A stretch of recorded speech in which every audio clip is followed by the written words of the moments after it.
Good evening. My name is Luis Talagarza, and I will be interviewing Mr. Martinez at his store, Infinite Apparel. Your last name, sir, Martinez. and your first name. Erik. What kind of store do you conduct your business in? In collectibles and apparel. How is the current market looking? Um, Actually, the market I would say is increased from the year before, so it's increasing. To what do you attribute your company's growth? Um, our growth is increased due to popular product being released, um, customer retention from previous sales. Also, the demand. There's a high demand for collectible figures as they go creating new figures. They become more desirable, so these toy makers are constantly coming up with new versions of toys and different toys. So there's always a want and there's always a desire for them. Great. What percentage of your business comes from Mexico? Currently, mm, about 10%. Before it was a lot more, probably closer to 30%.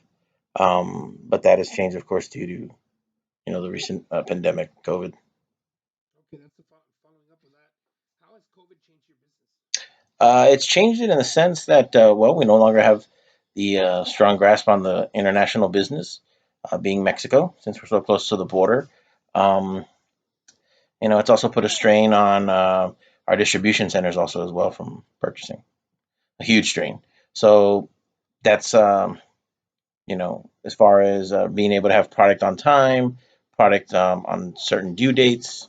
We find that's the larger chain retailers are seem to be, I guess, put priority versus a smaller stores. So yeah, I mean, it is a huge strain economically. I mean, yeah, it has been put a big strain on us. All right, leading up to that, how does the pandemic affect your clientele? A lot of customers are now requesting that we do more of curbside, which I'm okay with. A lot of customers they have the option to pay over the phone, and of course curbside delivery. We do curbside delivery, and another thing too is customers come in. Of course, everything we take precautions to sanitize everything on a daily base, more than one time a day. Of course, every 4 hours we have our ritual that we do as far as sanitizing, and customers are a lot more weary as far as coming in, as far as the occupancy in our store. If there's a couple of people in there, some people will wait outside until it clears, things like that. How can the government help improve your business? That's a good question. Wow, I mean, in my opinion, I have not gotten any type of stimulus or anything for small businesses. I have heard vaguely, but I'm not too sure. So I would say if there was any way that they can come forth and make it more public that there is help for smaller businesses, I would definitely be that would be greatly appreciated, especially business being that it's kind of slow. If they could help us out with most of us rent where we're at, or any type of rent factor, any type of stimulus that could be passed down. Um, I guess on a monthly base would be something nice. Not a whole lot, but just enough to get people by.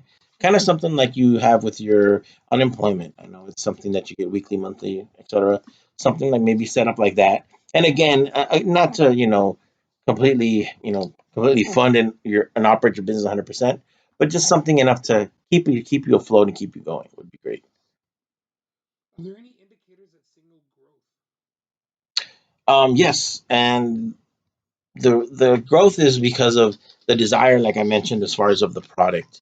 A lot of movies are tied in with collectibles. So as all these movies are now starting to come out again, so does the desire of that new action figure or that new collectible regarding movies. So in my opinion, the what's going to stimulate the growth is now kind of everything starting to try to turn around and get back to normal. with production of movies, production of cartoons, things like that. So the desire is what's actually keeping this afloat. And the counter to that, are there any indicators that signal decline? The only thing that signals decline is physical people coming into the store. Right now, it's there's so many options for you to buy online. I mean, from your groceries to everything. There's no reason to even step out of your house anymore. So I see the decline as far as it's just gotten too comfortable for so many people to just, you know, your phone, your tablet, your PC at home, log on. Hey, I need groceries. Done. Hey, let me order something. Let me order my figures. Done. Comic books. Done. Same thing. That's where I see the decline. I mean, I hope it doesn't get like that. In my line of work, we do a lot of, we talk and we reminisce. So it's always good, in my opinion, to have that interaction with a customer because talking toys, as we call it, is a good thing. It's therapeutic. Some people come in, had a hard day, they just want to talk toys. They just want to, talk about, reminisce about the good old days. That's why a lot of collectors collect because it's something that, they had as a child that they can reconnect with. So that way, it's all about, reconnecting and kind of reminiscing about that, about better times, I guess you could say. So that's just the only thing. I hope that continues the face to face because I mean I do see the decline as far as everything's just going online. In what ways can suppliers help your business grow? I think suppliers, well,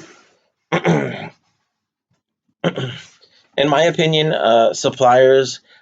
Granted, I understand the pandemic and I understand, they have to take certain precautions with COVID, but in my opinion, this has already been officially, I think, what, since last February or March 2020 when the whole COVID things hit. We're already well over a year into it. I do think that these big companies should have made the changes that necessary, and I mean by efficiently being able to produce the product, by efficiently being able to ship in a timely manner. A lot of problems that I endure right now are product is on delay, and of course shipping. And I'm not talking about, FedEx, UPS. That's another story. I'm talking about the time it takes for these people to process your order and get it out of their warehouses. There's been a huge increase in, of course, online sales because, like I mentioned, everything's going online, and it's increased their business. But they should have made by a year into this, they should have made the necessary changes. So I think by making the changes that they need to make in, expediting the process is where I think would be the best benefit. Expediting the process and, of course, shipping would be great. Thank you. The next three questions are going to deal with really with government regulations, how they can help or how they affect your business. How can you incorporate the current safety guidelines and export your products into your international customers or clientele? Well, most of our international is done to Mexico. Basically, the procedures that I take are, of course, from the actual guidelines that we have to provide. Basically, the original packaging that it comes from the manufacturer is left untampered with. We do our best to repackage that existing um, package, and of course, we do take the proper guidelines um, wearing proper gloves, making sure we have our face covers, and while we're repackaging the original box from the actual distributor or manufacturer. So those are the steps that we take. Then most of the business is that's just internationally done to Mexico in my current situation. How did travel restrictions affect your international customers? Travel restrictions have affected it tremendously. We are 5 miles from the border. Um, our city and our town is basically, most of our business is international, and it is hurt tremendously. It's hurt, of course, small stores and all the way up to big chain stores. The past year, so many places have closed down due to lack of business, and a lot of us smaller stores, like I said, we're hanging on, you know, we're getting by, but it has impacted tremendously. And it's all due because of the lack of business that we get from Mexico, being at the closed border. That has really, really, really affected, the economy, especially here in our hometown, Laredo. Final question: why do you think the government has made these Uh, you mean like why have they actually closed borders and stuff like Yes. that? I mean, it's all. I know that I know it's all in good, and it's all to keep the spread from the coronavirus, and I understand that. And I know, I've done research, and I know that it takes, vaccines for COVID. I know that they're just now starting to come out, and it's not that easy just to shoot out a vaccine. It takes, it can take 2 years, 3 years for them to come up with a vaccine, and I understand that. And I understand that's what the government's been doing. They're trying to, close the borders to protect us, but at the same time, there's been nothing. There's been no incentive to us. You're closing our borders. We're right. We rely so much on that business, but there's nothing that's given to us as an incentive. So, in my opinion, I mean, you know, that's where I stand on that. I mean, Okay, Mr. Martinez, thank you for your time. Once again, this is Infinite Collectibles, located on Shiloh Drive in Laredo, Texas. Thank you. thank you.